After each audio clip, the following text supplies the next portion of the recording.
Hey there, I'm going to do a cold start of the 2012 Scion XB. You can see there's not that much snow on the ground, but it's really cold out. I just thought I'd do a cold start of it.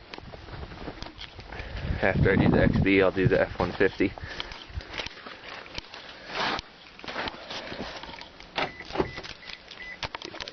Brush some of this stuff off.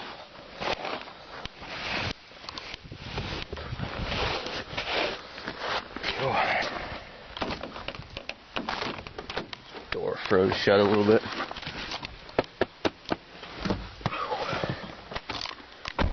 You can see the window is totally covered. Looks like there's ice on it too.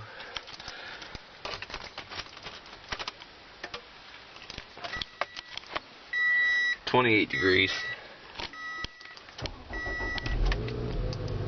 Started right up with ease.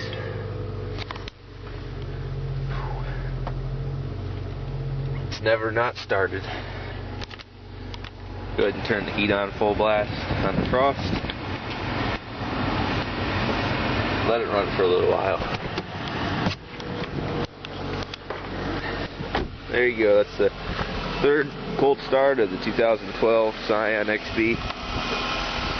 I'll be making one of the F-150 here just in a few minutes. Thanks for watching. Check out my other videos.